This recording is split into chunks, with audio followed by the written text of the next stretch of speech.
تو یہ تو نہیں ہو سکتا. بہرحال لبنان میں جنگ بندی کے حوالے سے بھی ایک اسرائیل کی جو ایک شدت پسندی ہے وہ برقرار ہے. خاص طور پر جو 60 روزہ جنگ بندی تھی وہ گزشتہ اتوار کو کل ختم ہو گئی تھی، لیکن اس کے باوجود اسرائیل کے جو فورسز ہیں وہ جنوبی لبنان چھوڑ کر جانے سے انکاری ہیں. اب تو اسرائیل، امریکہ اور پھر لبنان کی گورنمنٹ نے مل کر 18 فروری تک اس سے جو جنگ بندی کی جو ڈیڈ لائن ہے اس کو توسیع دی ہے. لیکن اس کے باوجود جو جنوبی لبنان کے جو شہری ہیں وہ اپنے علاقوں کی طرف آنا چاہ رہے ہیں، تو اسرائیل کے جو فورسز ہیں وہ ان کے خلاف بڑا ریزسٹنس کر رہے ہیں، اور اسرائیلی فورسز نے ان کے اوپر فائر کھول دیا ہے، جس کے نتیجے میں اب تک تقریباً 22 سے زائد جو ہیں جو شہری ہیں جنوبی لبنان کے وہ شہید ہو چکے ہیں. تقریباً 124 سے زائد زخمی ہیں. حزب اللہ کے جھنڈے لیے ہوئے اپنی گاڑیوں میں وہ دھڑا دھڑ تمام تر رکاوٹیں، تمام تر جو فائرنگ ہے، تمام تر جو حملے ہیں اسرائیلی فورسز کے، ان کو توڑتے ہوئے وہ اپنے گھروں میں داخل ہو رہے ہیں، اپنے علاقے میں داخل ہو رہے ہیں. بہرحال انہوں نے اپنا سرنڈر نہیں کیا ہے. اب اسرائیل کے جو لبنان کی جو فورسز ہیں، گورنمنٹ ہے، ان کو بھی یہ کہنا پڑا ہے کہ ہم جو ہیں اپنے شمال جنوب کے جو شہری ہیں ان کو سلام پیش کرتے ہیں کہ وہ اسرائیل کے سامنے سینہ سپر ہوئے ہیں. لبنان کے صدر ہیں، انہوں نے بھی اس حوالے سے کہا کہ اسرائیل کو جو ہے فوری طور پر لبنان کے جو جنوبی علاقے ہیں وہ خالی کرنا چاہیے. دوسری طرف اسرائیل کی جو گورنمنٹ ہے، اسرائیل کے جو وزیر اعظم ہے، جو کہ خود پہلے ان کے اعلی کار بھی بنے ہوئے تھے، اب وہ یہ کہنے پر مجبور ہو گئے کہ جنوبی لبنان کے جو شہری ہیں وہ بڑے بہادر ہیں. انہوں نے اسرائیل کے جو فورسز کے جو گولیوں کے سامنے اپنا سینہ تو پیش کر دیا ہے، لیکن انہوں نے پیچھے ہٹنے سے انکار کر دیا ہے. اتحاد شب کے جو باشندے ہیں وہ حزب اللہ کے جھنڈے لے کر دھڑا دھڑ اس وقت بھی اپنے علاقوں میں داخل ہو رہے ہیں. دوسری طرف جو گھروں کو لوٹنے والے ہیں وہ آپ کو میں نے بتا دیا کہ وہ 22 سے زائد جو ہیں اسرائیلی فورسز کے حملے میں شہید ہو چکے ہیں. حزب اللہ نے جنوبی لبنان میں جو واپس لوٹنے والے شہریوں کو انہوں نے خراج تحسین پیش کیا ہے، خیر مقدم کیا ہے. انہوں نے کہا کہ ہم آپ کے ساتھ ہیں، ہم آپ کے ساتھ پہلے بھی تھے، ہم آپ کے ساتھ اب بھی ہیں، اور آپ لوگوں نے جو یہ کردار ادا کیا ہے اس کے نتیجے میں اسرائیل کو ہر صورت میں لبنان کا جو جنوبی علاقہ ہے وہ چھوڑ کے جانا پڑے گا. بہرحال دوسری طرف حزب اللہ نے بھی اپنے سورسز کے ذریعے اپنے جو صالحین ہیں ان کو تک یہ پیغام پہنچایا ہے کہ اسرائیل اگر فوری طور پر اس علاقے سے نہیں نکل جاتا ہے تو پھر حزب اللہ نے جو پلان بنایا ہوا ہے آگے کے لیے، اس پلان پر وہ عمل کرے گا، اور اس کے بعد کوئی ضمانت نہیں دی جا سکتی ہے کہ اسرائیل کے ساتھ کیا ہوگا. کیونکہ حزب اللہ نے یہ پیغام دیا ہے کہ ہم ایک بار پھر اسرائیل کو 30 سال 40 سال پیچھے دھکیلنے کے لیے تیار ہیں. اگر اسرائیل نے یہ ہٹ درمی نہیں چھوڑی اور جنوبی لبنان سے کو خالی کر کے نہیں چلا گیا تو پھر ہم اسرائیل کو مزید 40 سال پیچھے دھکیلنے پر مجبور ہو جائیں گے.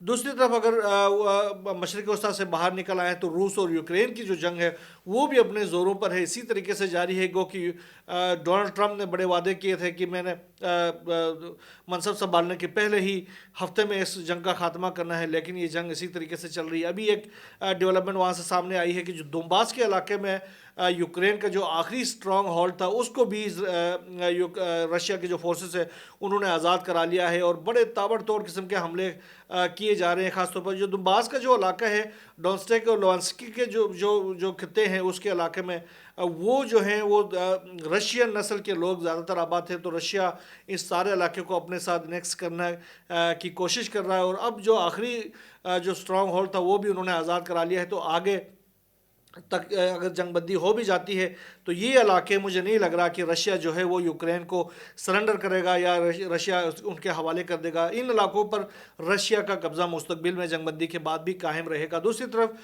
زیلنسکی جو یوکرین کے صدر ہیں انہوں نے کہا ہے کہ جو ٹرمپ کی جو کوششیں ہیں یوکرین جنگ ختم کرنے کے حوالے سے، ہم اس میں ٹرمپ کے ہر فیصلے کے ساتھ ہیں. صرف ہماری ایک گزارش ہے کہ جو بھی فیصلہ کیا جائے اس میں کیف کو شامل کیا جائے.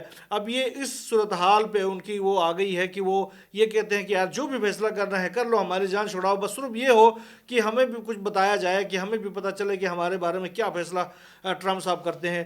یہ آپ سرنڈر ٹرمپ کے سامنے کرنے سے بہتر نہیں تھا کہ ایک اچھے سے کنڈیشنز کے اوپر آپ رشیا کے اوپر سرنڈر کر لیتے اور رشیا سے اپنے علاقے کچھ چھڑوا بھی لیتے اور اس جنگ کا خاتمہ بھی کر لیتے. لیکن آپ نے ذلت کے ساتھ ٹرمپ کے قدموں میں جھکنے پر عافیت جانی ہے، اور اب آپ یہ کہہ رہے ہیں کہ آپ جو بھی فیصلہ کریں ہمیں منظور ہے، صرف اتنا ہمیں بتایا جائے کہ آپ ہمارے بارے میں کیا فیصلہ کرتے ہیں.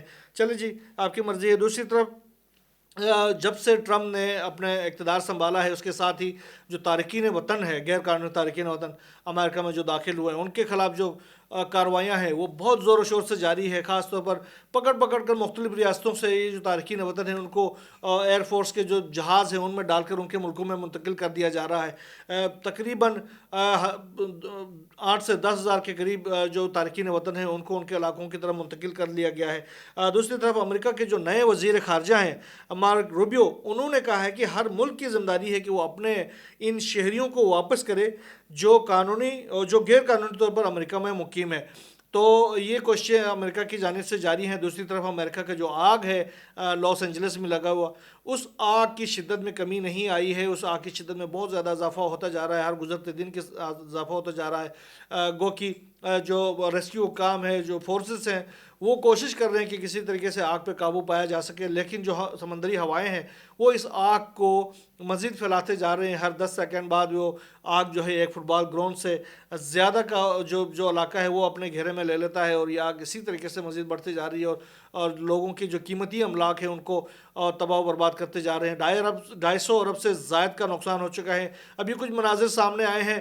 ہم نے تو فلسطین میں دیکھا تھا کہ لوگ جو ہیں وہ ٹینٹوں میں پڑے ہوئے ہیں، جبالیہ میں ٹینٹوں میں پڑے ہوئے ہیں، رفاح کے علاقے میں ٹینٹوں میں پڑے ہوئے ہیں. اسرائیل اس کے اوپر بمباری بھی کر رہا ہے، اور اس کے ساتھ ساتھ جب موسمی سختیاں ہوتی ہیں، برف باری ہو رہی ہے، بارش ہو رہی ہے، تو وہ اس میں بھیگے ہوئے ہیں، ان کے بچے مر رہے ہیں. یہی کچھ مناظر میں نے ابھی کچھ دیر پہلے ویڈیوز میں دیکھے ہیں جو کہ لاس اینجلس کے ہیں، جہاں پر جو اربوں ڈالر کے جو قیمتی گھروں میں رہنے والے لوگ تھے، اب وہ جو کھلے آسمان تلے وہ سونے پر مجبور ہیں. ان کا گھر نہیں بچا، ان کے پاس کچھ نہیں بچا ہے، وہ تباہ و برباد ہو چکے ہیں. جو بائیڈن نے تو اپنے دور میں ان کے لیے یہ حاتم طائی کی قبر پر لاد مار دی تھی کہ ان کو ہر جو جائیداد ہے جو کہ تباہ ہوئی اس کے زر تلافی کے طور پر وہ $770 ان کو دے رہے تھے، جبکہ ان کے جو جائیدادیں ہیں وہ لاکھوں ڈالر کے ہیں، اربوں ڈالر کی جائیدادیں ہیں. اب وہ سڑکوں پہ سونے پہ مجبور ہو گئے. ان کے وہ مناظر ہیں وہ بڑے دل ہلا دینے والے مناظر ہیں.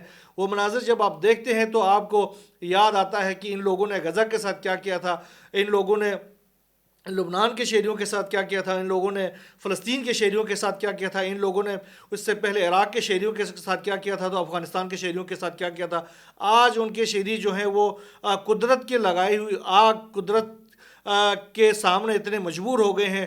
خدا نے ان سے جو ان سے ایک بدلہ لے لیا ہے، تو اس آگ میں وہ جل رہے ہیں، ان کے تمام املاک جل چکے ہیں، اور وہ سڑکوں پر کھلے آسمان تلے پر سونے پہ مجبور ہو گئے ہیں، بیٹھنے پہ مجبور ہو گئے. ان کے پاس سر چھپانے کے لیے کوئی جگہ باقی نہیں رہی ہے. دوسری طرف چین کا ہم رخ کرتے ہیں. چین میں ایک بڑا دھماکہ ہو گیا. ایک شاپنگ سینٹر میں دھماکے سے تقریباً 30 سے زائد افراد جو ہیں وہ ہلاک و زخمی ہو چکے ہیں.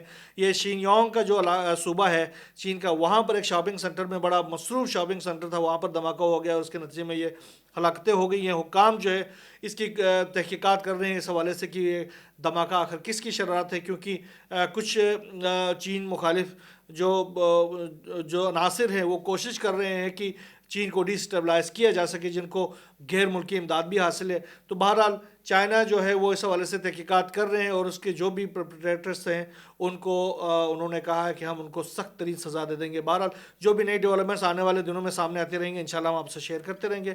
یہاں بس اتنا ہی. اللہ حافظ.